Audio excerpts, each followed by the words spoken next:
I was still rocking and rolling. They're nice ones as well. They're not horrendous. However, the family next to us was speaking to the sushi, if I can say it, sushi. And I'm telling you so that you know that now. And I certainly won't be making that mistake whenever we cruise again. Hi, and welcome to my channel. I've been making cruise videos for the last couple of weeks about my very first cruise. It was an MSC cruise to the Norwegian Fjords. It was on MSC Virtuosa and I absolutely loved it. It was amazing. It was incredible. It was all of the good things.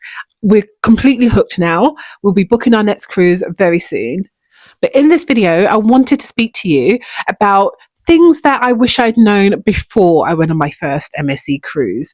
Overall, at the very top, I want to say that it was an amazing experience. I had a really good time. The staff, the food, the accommodation, the entertainment, the fact that it was a cruise, it was amazing. Also, the Norwegian fjords were breathtaking. It took my breath away. Every single day was incredible. But there are some things that I wish I knew before boarding this ship. And without further ado, I'm going to jump straight in. So the first is rocking. Now, our cabin was on deck 13. It was at the back of the ship. I believe it's the aft of the ship. And boy, we felt the rocking. It was like this overnight. Our legs in bed were like that. It was a really strange experience to try to get to sleep. And then it made me feel, for the first time in my life, it made me feel seasick. And I didn't know how to deal with it. I mean, I was very lucky. I didn't actually get nauseous. I wasn't sick. But it came close on a couple of times. But overall, I wasn't horrendously nauseous. I just felt completely off. Luckily, however, some of the experienced cruisers that we met on the ship let us know straight away that we can go to guest services, get some seasickness tablets, and you 1 or 2 a day and you'll be fine. And really, honestly, it worked. I took one every day for about 4 nights and it worked.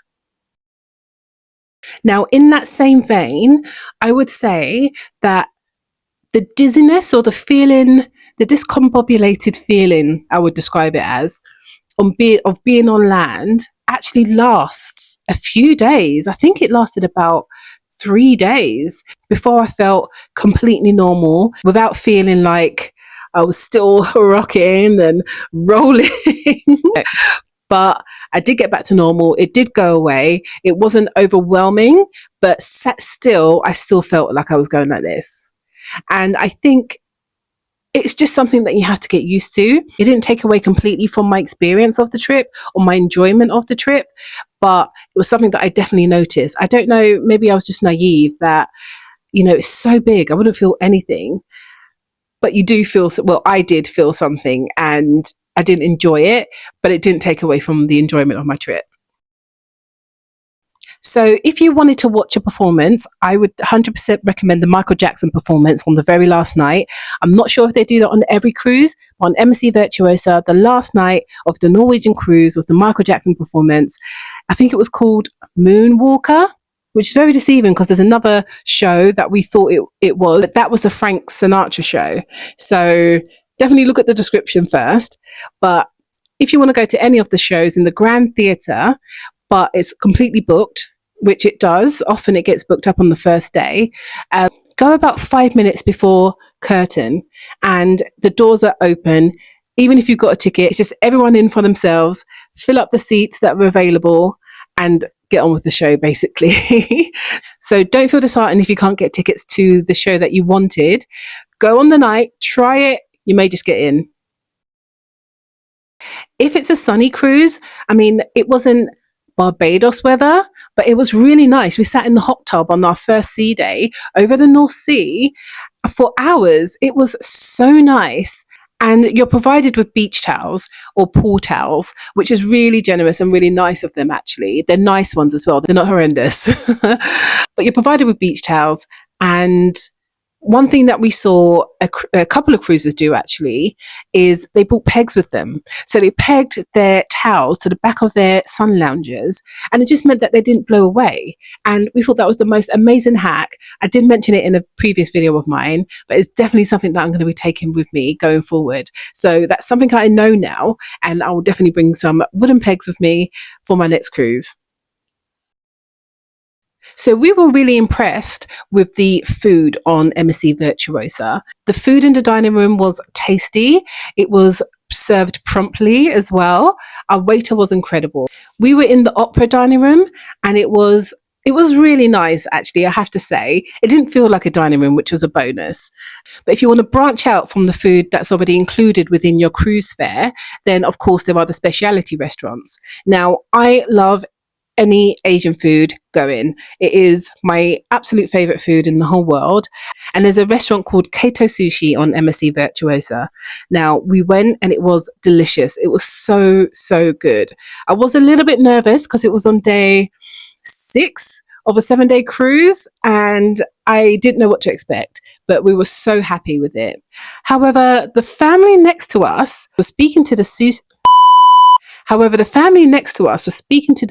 sushi if I can say it, sushi chef, and they had a little bit of a moan to him, and I was wondering, why are they being like that? It wasn't very nice. But then I heard what they were saying, and it did make a point. They made a reservation for the very first night at the sushi bar, and they were really looking forward to fresh tuna and salmon and everything amazing. The eels are amazing there. But they were so disappointed because they had no fish at a sushi bar. There was no fish. So obviously they paid the cover charge, but they were really disappointed, and I completely understand where they were coming from. But then the chef made a good point. He said at the beginning of every cruise, they bring out fresh fish. Now, the fish has been frozen to keep it fresh, but it has to thaw. And so, of course, that made sense as well. But then I thought to myself, why don't they do that a little bit earlier, or just don't take reservations for a sushi restaurant when the fish is still thawing? So, yeah, I wish I'd known that. Oh, I'm sure they wish they had known that before booking. And I'm telling you so that you know that now. And I certainly won't be making that mistake whenever we cruise again. Now, I've spoken about this before on my previous video, but we work for ourselves, so we need the internet wherever we go in the world. So we did buy the internet package. We bought the browse and stream for 2 devices for the entire week. And we hoped that that would be fine.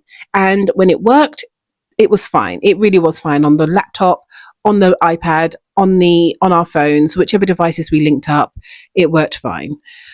But unfortunately, it did keep cutting out, and usually at a very, very crucial moment, which was really, really frustrating. So, I mean, it didn't happen every day, but it did happen, and we would have to go to guest services, which then forwarded us onto the photo booth area for them to fix. There was a quick hack that they then taught us to do, but it was just a shame that we had to keep doing that, and I wish that we didn't. Yeah. It shouldn't be doing that. Or if it does, then just give us some warning and say that it's a bit spotty, or it's likely to be a bit spotty. But just so you know, and so that you're prepared for your cruise, it can cut out. And finally, on a really fun note, there were so many, I think every night there was something different and something fun going on. Theme nights are a big thing on this cruise. I'm not sure if it is on every cruise, but definitely on this cruise it was. Every night was something different, from a white night to the gala night, which was really good fun, to the tropical night, to the 80s night, to the ABBA, to the silent disco. There was a lot going on. So I would say, if you'd like to get involved, have a look at what's going on, pack accordingly, and have a great time.